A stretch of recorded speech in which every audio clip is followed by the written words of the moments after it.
Hi guys, I'm Shmee. Hello to you and welcome back to the channel where you join me bright and early today at Portimão circuit in the south of Portugal, where I'm here with BMW to take a full and thorough look at the new 3 Series.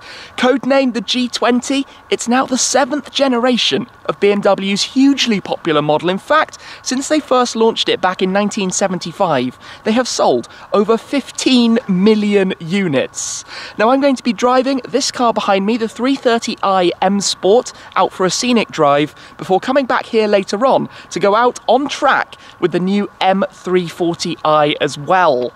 Now believe me when I tell you, this car has a lot of technology. I said that when the new 7 Series launched a couple of years ago, I said it again when the 5 arrived, and now the new 3 has all of that plus some more. I can give you demonstrations of the new BMW personal assistant where you can communicate directly with the car in spoken language. We'll also try out the reversing assist where you can take your hands off the wheel and the car will return down the same path through which you drove it. More on that later on. But let's get started then and take a look around the new 3 Series.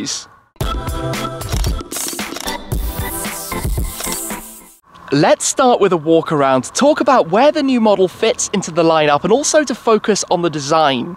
Now the first thing I want to touch on is the size of the new car.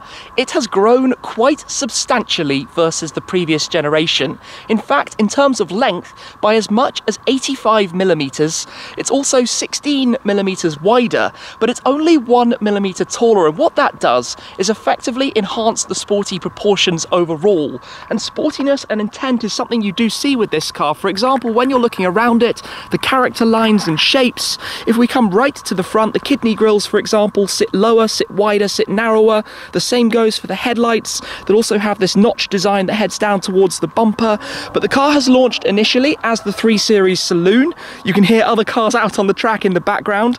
This is the first model. Now traditionally, you'll probably remember that the 3 Series used to consist of the Saloon, the Coupe and the Convertible. But for the previous generation, that was done away with, and we had the 3 Series with the 4 Series being the Coupe Convertible and then the Grand Coupe. So I think we can expect those models to arrive in the future. For now, we have the 3 Series Saloon available with a number of different engine variants. For the diesel engines, you've got the 318D, the 320D and the 330D, and for the petrols, you have the 320i, the 330i, and later on, as we're going to see, the prototype for the M340i, no doubt also with an M3 to arrive in the future. Walking around it though, let's start right back at the very front to touch on these details up closer. So starting with the kidney grills, you have the active flaps for cooling or to close to reduce drag if they're not required. The new Laserlight technology, the twin style headlights that we're used to, as I mentioned now with this notch as well, but headlights, very clever trick technology going on there. Down beneath them, obviously a lot of openings. You've got the sensor here for all the adaptive cruise control, the radar, the detectors, but you also have the air curtain where air can come through and be directed around the side of the car through this opening to just smoothing out the flow. The car's sitting on the dual painted 19-inch wheels. We've got the M brake upgrade on this car for extra braking performance. But coming back from here, you've got this character line that runs along the shoulder. And you've also got the contour line lower that just swoops up. Again, about the sporty appearance. And you'll notice also we've got a 360-degree surround camera system to help with parking, park assist, all that side of things too that we'll get to on the interior.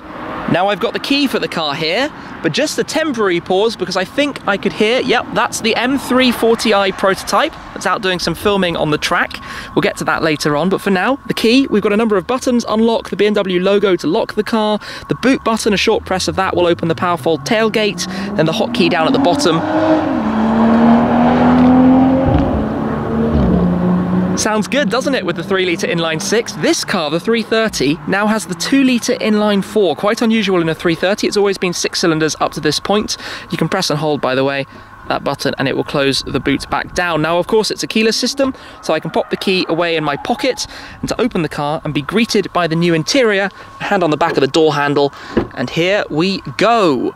So it has been brought in line with the latest generation of BMWs. Nicer materials, more space of course as well, larger, more comfortable seats, more legroom available in the rear, but the biggest thing up front here is this, the new 12.3-inch digital display for the driver's dashboard. And you can also also see that sensor up at the top. That's a drowsiness sensor to detect if the driver is starting to nod off. Now that screen connects through seamlessly to the central screen, a 10.25-inch touchscreen that operates the latest 7th generation iDrive, and in the case of this car, allows us to interact with the personal assistant.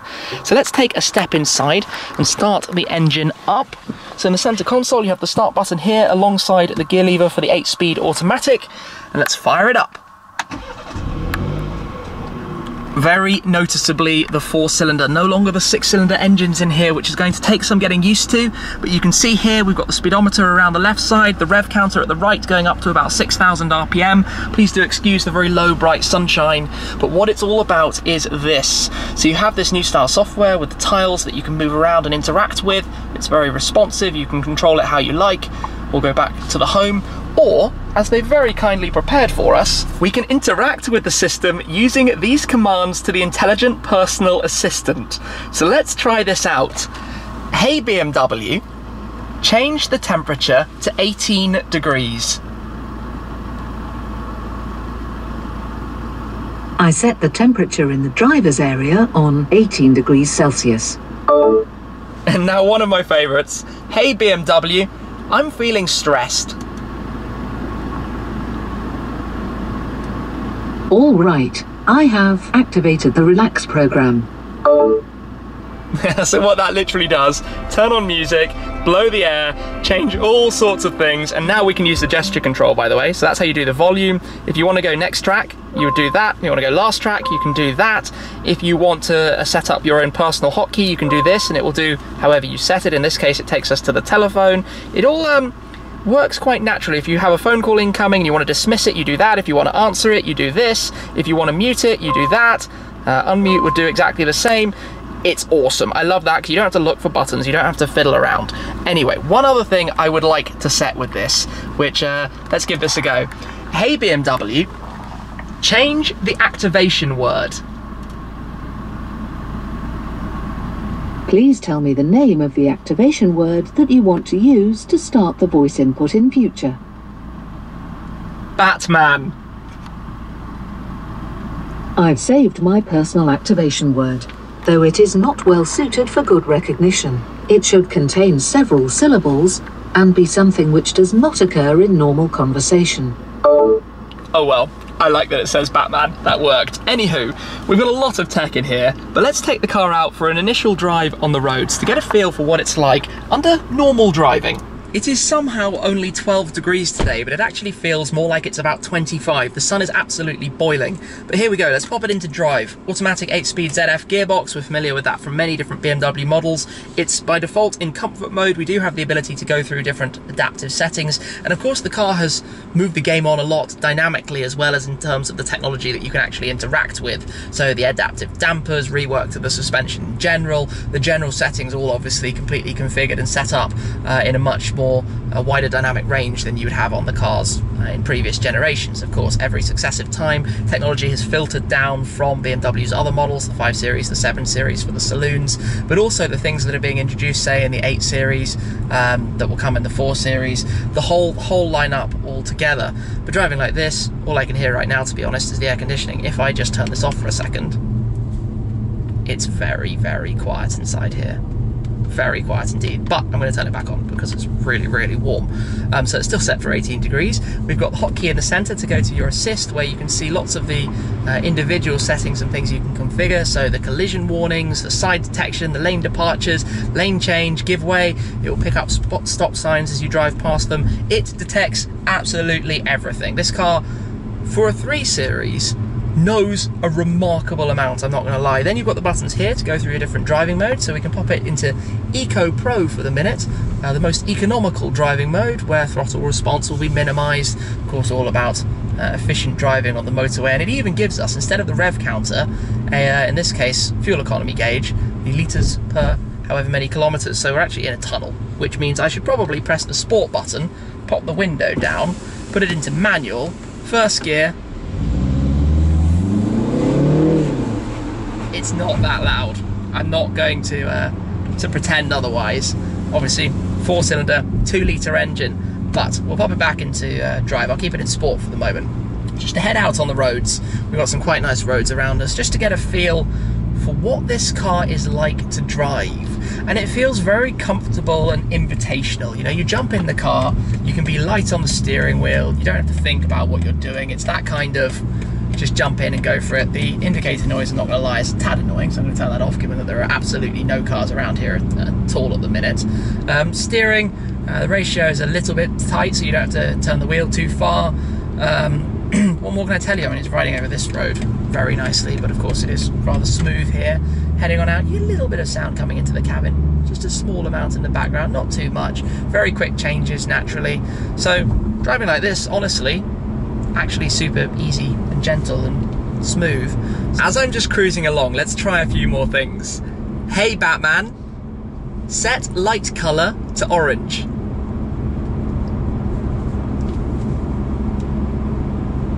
The light color orange, with contouring in orange, has been selected. It works, but it does take a moment to think about it. Obviously, it has to take in what you said, interpret it, and then compare it to what it knows and make sure that it does the right thing. Something quite fun that you can do, though. Hey, Batman, I'm bored. I can't imagine that. Maybe you haven't yet had the chance to try sport mode. It has a small sense of humour. It brings up this lovely display though that shows you G-forces, power, torque, pressure, oil temperature. Actually, that's really cool to have that sport mode in the 330i. I'm not actually in full sport at the moment. We're in sport in terms of dampers and the car's settings, the drivetrain, but not in terms of the gearbox. However, nice roads abound everywhere around here, so let's pop it to the left, keep it in automatic for a moment, just to get a little feel for the power out of the car. Tell you what, 255 horsepower, 400 newton meters, it's not going to be the most powerful thing in the world. You get substantially more in a M340i, as we'll experience on the track later, but it's no slouch. It certainly gets moving at a decent pace. It's just very, very quiet. Small amount of noise, a little bit being piped through the speakers. But this is a perfect road actually to come out and drive on. I've got manual on the paddles now, just to keep it down a gear. It pulls nicely through the mid-range. Steering is very inspiring. It feels solid. I mean, that's where BMWs have always excelled. You've got a nice chunky wheel in your hands, connection to the road. It's not that big as a car as well, easy to place. I mean, so it should be. The 3 Series is very much targeted as daily driving, usability, practicality. You've got quite a straight seating position, slightly raised up I would say, but no shortage of headroom or anything like that. Decent view in the mirrors, good view over the bonnet. The contour lines down the bonnet actually give you a good idea of where the front end is as well. General driving experience, only really have good things to say about it so far. I know from experience though we want to go this way, so let's just drop down some gears. Drops down the gears nicely and efficiently, and then in first gear just for fun. This is where I'd wanted to go a little bit more, just to get a little bit more of a pace on, but that's where the M340i and maybe the M3 come in future. So let's pop it back into automatic, go the other way, put it into comfort mode then, just to see how much more it wallows out. Actually, feel that massively immediately. Of course, this road now has a few bumps, so I've put it in comfort mode just the wrong time as we get to a twistier road, but it's gliding over things better. You can feel that the negative effect of that on a big bump is obviously that it throws the weight around some, the car just being a touch different in weight to the previous generation. If you start drifting over the line, it will give you an alert, vibrate, and then in some cases start pulling the steering wheel back just to keep you back in your lane. Driving like this though, or more or less I guess as you would expect it to do so. I mean, of course it should be in sport mode here, we should be in sport on the gearbox, but these cars will, I suppose, find more of their usage in everyday driving environments like on the motorway, so I'll head over there very shortly before we come back for some track driving in the M340i. Hey Batman, how far can I drive? The remaining range is 513 kilometers. Hey, not too bad, given I've already been doing some driving. Over 500 kilometers, good stuff. The only thing is waiting for it just takes a moment. We are now heading out onto the motorways, so we will be able to just try out some other cruise control and the more regular driving controls, I suppose. So it breaks these voice controls down into 3 different sections. You have the car controls, that side of things. You have the Genius controls, so hey Batman, how are my tyre pressures? The current pressure is all right for all tyres. Exactly like that. And then you also have the navigation control. So for example, hey Batman, I'm hungry.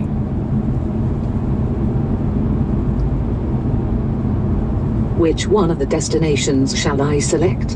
And it brings up none. Let's go down to that. But here we are, right, motorway. So let's turn on the adaptive cruise control with the lane guidance assistant assisted driving mode.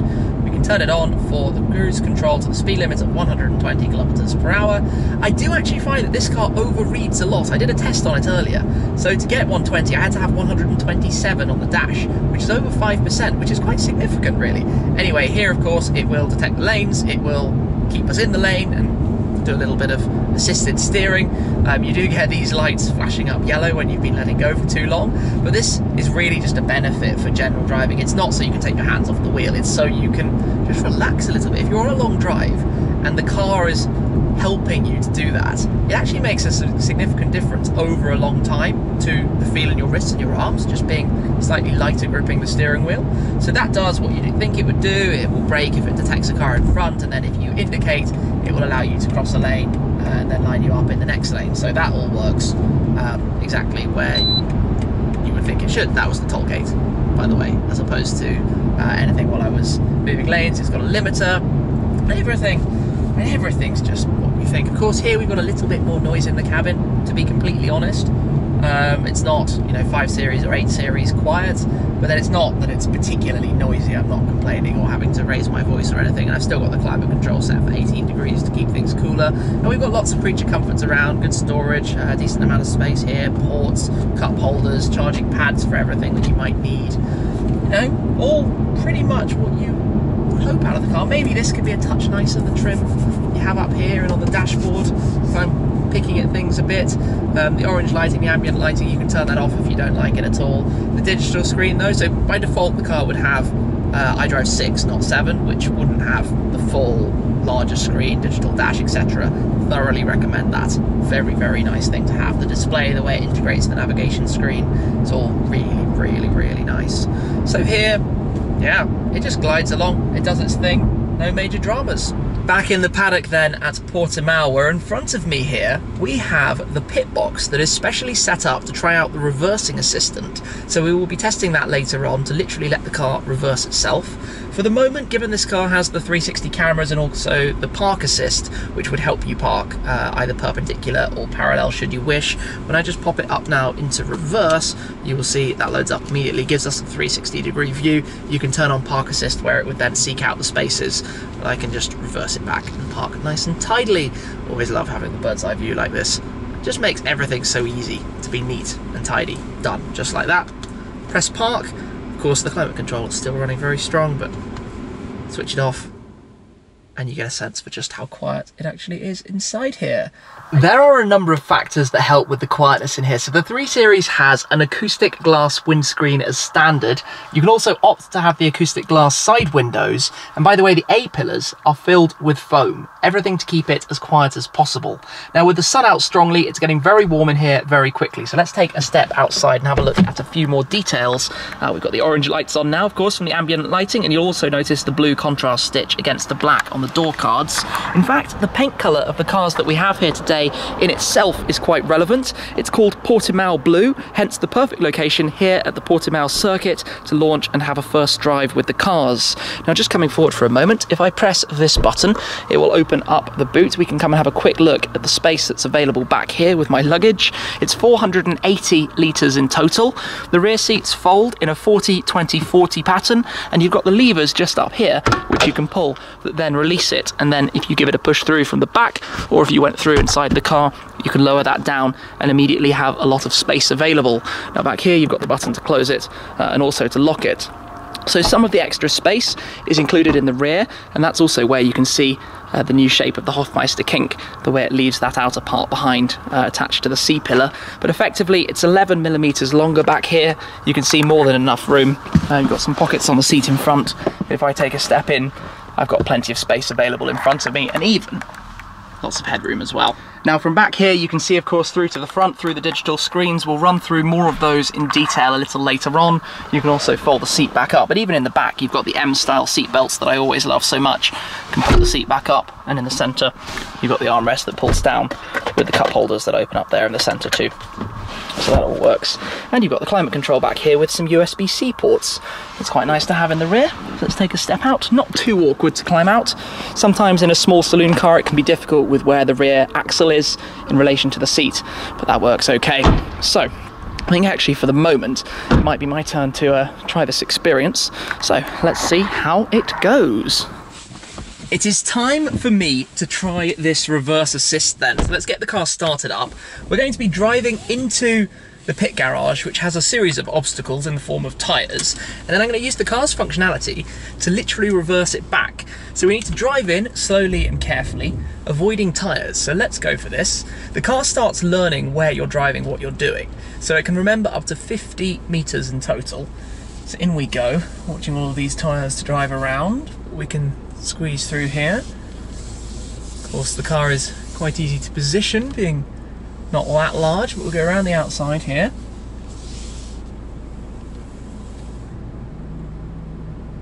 Okay, so we've made our way around some obstacles. Let's just come to a stop then.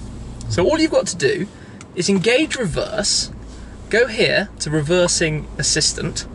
It can tell me that it's got 32 meters that it can remember. You can control the speed still with the brake pedal, so I'm going to keep my foot on it, but not touching the steering wheel. It's illuminated to show me that it's active, and I am just letting the car go backwards, and it is doing all of the rest. Literally no work at all right now. This is moderately unusual. So the thing here is to have the mindset to remember that the car has this functionality. It's available on the 3 Series, it's also available on the 8 Series, and no doubt it will be rolled out in the future to further cars. But I am literally just letting the car do its thing, going past the obstacles that we drove in past without any effort. Just watching it, being careful. How odd is this? Totally surreal, and we'll go back to exactly where we started. It's warning me now that it's getting towards the end. Yeah, 3 meters to go. And stop. That's that. We're back where we began. How crazy is that?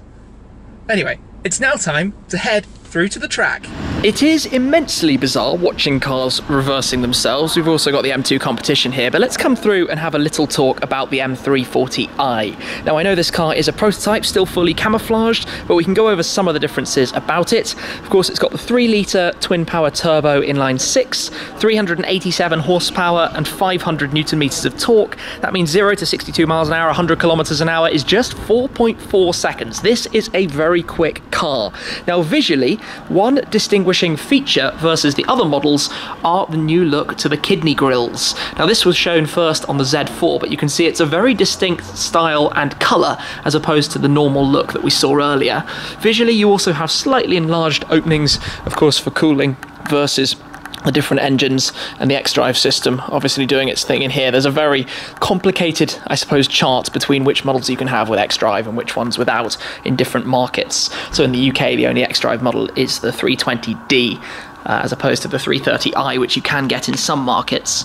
Just have a look around. You can basically see a few of the design features, but it'll be time shortly, I think, for me to jump in and drive this car. I'm going to jump in first to the M340i with Antonio da Costa, who's going to show us how to do it for a proper hot lap. But let's first hear the startup of the inline 6. So, quick sound check. Let's climb on in. Oh, I'm locked out at the moment. There we go. How are you? I'm good, mate. How are you? Good to see you again. Yeah, you're right. Very good, very good. Looking forward to experiencing the M340i. So very snug in the seats here. So it's not a MAGT race car, but it's pretty good for what it is, I have to say. That I can believe. So, a couple of laps out here on Portimao to get a feel for what this can do. Now the car is cool. I mean, it's not like a pure M car, but it's got a little bit of M identities here and there, so It makes it cool. So switch this thing off, make it more fun. Got the sport displays up. Here we are, out at Portimao. We can go full screen on the sport displays. There we go. It's very good on the brakes, like surprisingly good. The good thing is like the four-wheel drive in this corner is just you just keep it pinned. Not many corrections, but the thing just goes forward. It's really cool. And I tell you what, it moves pretty quickly to get started, that's for sure. This circuit has so many big undulations. It's unbelievable. But the car is incredibly balanced. Yeah, the balance is just so good. And the thing is like with the, okay, that was a bit wet, but like with a four-wheel drive I can floor, and even if it slides it's so easy to correct.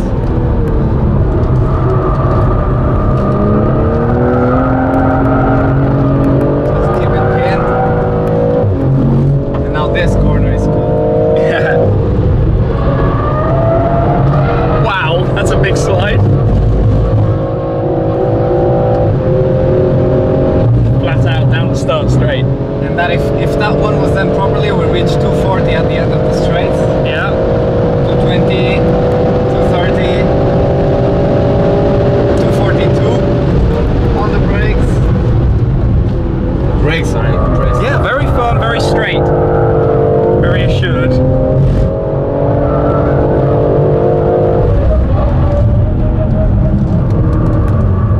we can play a little bit. Wow, this thing is good fun, man.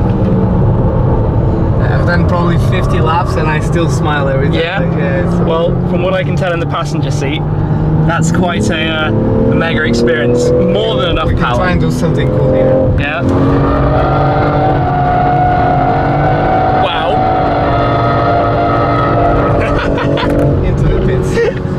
Well, that's a good arrival back at the start. Thank you very much. That was epic. Man. Appreciate it. Awesome, awesome. That was good fun for me. Well, that was awesome. Off it goes now to be cooled down. What a fun ride. And very shortly, I'm going to be driving it as well. It's track time then, so we'll put the car into Sport Plus. We'll put the gearbox into Sport as well to get started. I'll give the thumbs up and a flash just to confirm that I'm ready to go. There we go. It's time to head on out. Off we roll then for a short experience of the M340i, a couple of laps just to get a feel for what this car is like. And immediately it drops the gears and you can feel the extra power. So we head on out. I need to get myself familiar again with Portimao circuit. Lean on the outside. And off we go. As we head around then, I put it into manual for the moment, so when you shift manually once, it then stays on manual. I'm also going to put the traction into sport mode as well. So we've got sport traction control enabled. So if we throw a little bit more power into it, the back is very happy to slide around and play with us. That was awesome. It's got the M factor. It makes you have this M smile on the face. We've now got a different head-up display as well with the shift lights. Short shifting here because this track is so much, or has so much undulation, it takes some getting used to. Firm on the brakes, but I tell you what, we've got the power to keep up with the M2 competition. As we take the late apex here on this hairpin, and again, just let the back just play. It's so much fun. This car is fantastic. Down the dip we go, that takes some getting used to. And with the xDrive, you can just throw it in ridiculously quickly. Firm again on the brakes, lots and lots of confidence from those. One thing, perhaps the sound, need to think more about that, but again here, just let the back slightly loosen up. Dab of brakes to adjust the balance. What a lot of fun. Firm on the brakes there, wow, such braking ability. He's having fun, so am I. Oops, I run the wipers by mistake. The anchors are so good. He's loving it. I'm loving it too. Wow.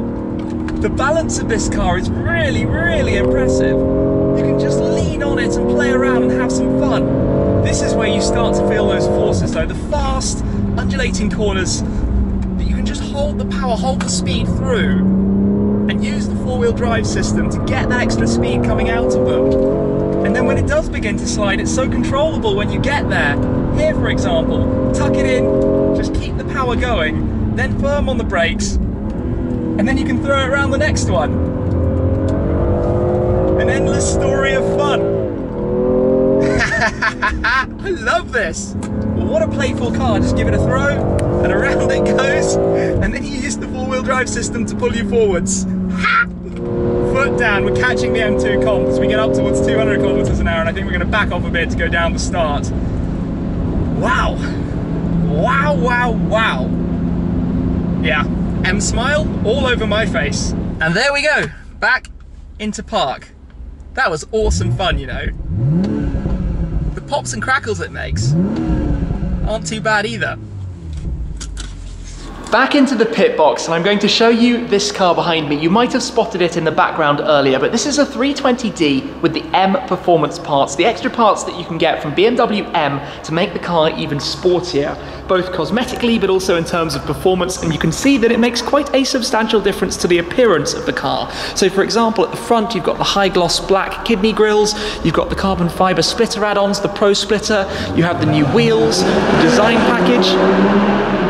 As the car blasts on, out there the carbon fiber mirror caps, the side skirt, coming around to the rear you've also got the boot lip spoiler. There's a different exhaust system on this car that you can see if we come in closer, with the BMW M logo as well, and also the carbon diffuser, and in fact a few more options around as well, some of the other different wheels that we have here, and over on this side the diamond cut finish as well. Those actually look really quite nice. I'm just going to show you this quickly, the full list of the parts that are on this car. Quite an extensive list, as you can see. So it's also got the M Performance brakes as opposed to the M Sport brakes. So you have the normal brakes, the Sport brakes, and then the M Performance brakes at the very top, which are what this car has fitted to it. So exterior wise, it looks really good. But anyway, let's head back to my car from earlier. These two cars together are actually really quite interesting. They are both 330i's. The blue car is the sport trim and the orange car is the luxury trim. So you can spot the differences between them immediately, particularly in the front bumpers. If you look towards the bottom of the apron, you can see the smaller opening and also the daytime running lights with a very different styling design to what you can see on the sport. And actually, if we come and have a look at this, because it has a light coloured interior, just so you can get a feel for what that looks like as well. There's one thing I don't like about it quite so much though, but first just have a quick look. So in here, the slightly cheaper black plastics are more exaggerated, I would say, against the nice leathers. Of course, you can extend them through BMW Individual and customize the interior even more. But again, we've got the full specs are loaded up with the digital displays and all of the technology that we've seen in the car earlier on. So let's just leave that one for the moment and come and study the interior of this in a little bit more detail. Before getting into the car, there is something I'd like to show you just down here.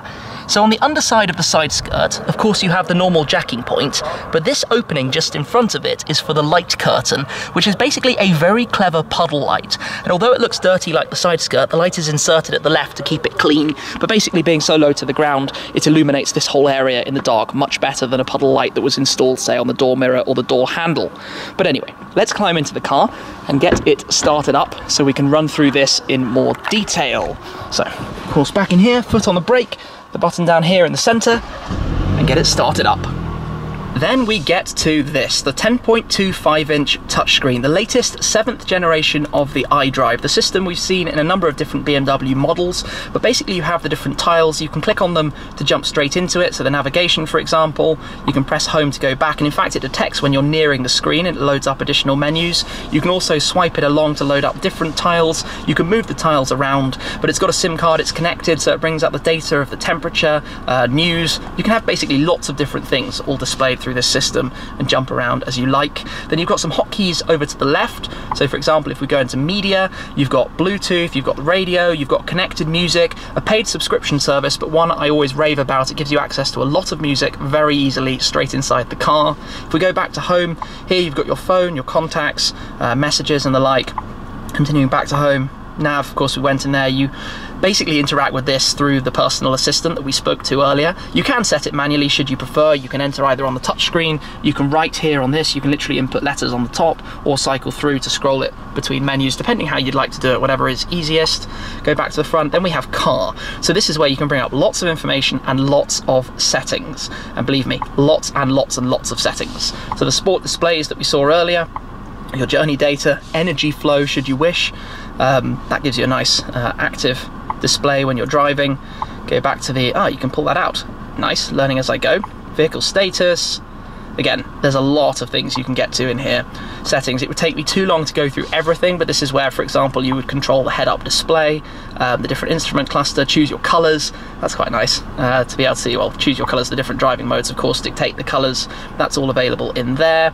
We go back to home. At the bottom, you have apps again connected. You can download apps and have them straight available on the system in here. You can also swipe down the top to jump to hotkeys. You can also use the hotkeys here to directly go to things you might want, for example, or however you want to have it set up.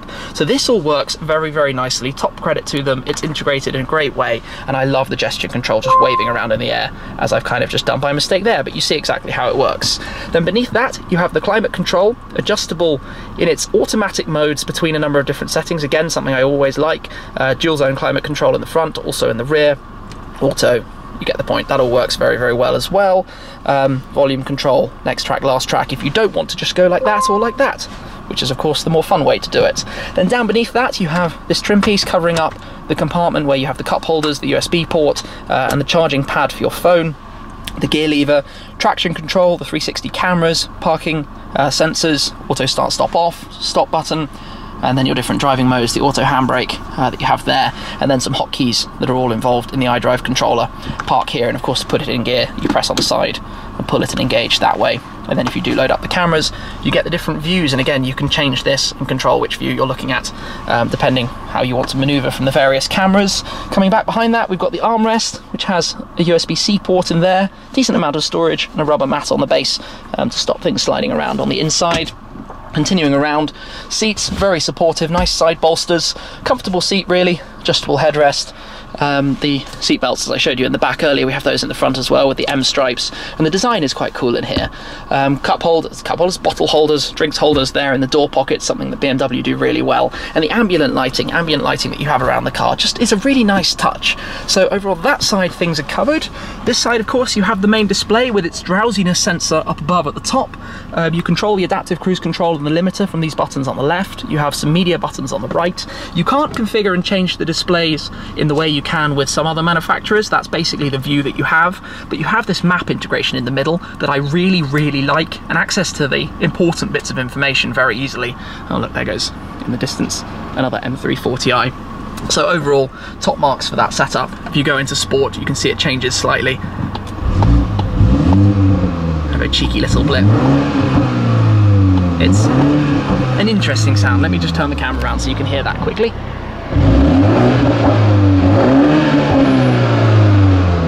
Yeah, there we go. The previous generation did actually have the 4-cylinder, but obviously historically the 330s always had the 6. Anyway, what else do we have? We've got some controls here, your seat, your memory seats, lock unlock buttons, and then on the door as well, all the windows and mirror controls you've got there, and down here all the light controls.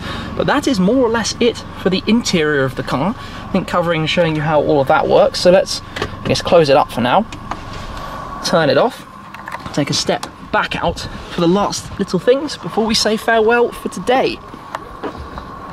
But I didn't really spend too much time talking about the rear, and the lights are actually really quite clever. So this is one piece of glass in 2 different colours. I think that's the first time that's been used in this type of application. Of course, neatly integrated around the sides of the car and surrounded by this aero feature, which is all part of keeping the drag coefficient of this car so low. In fact, it's down to 0.23. The previous gen was 0.26, so that makes this, well, best in class. It absolutely wins everything on that front in terms of aerodynamic efficiency. I think basically with the 3 Series, it's the right move on. It's a massive technology move on. The amount you get in this car for the money is incredible. It's just over £37,000 in the UK for the 330i, and you get that much car. Very, very impressive.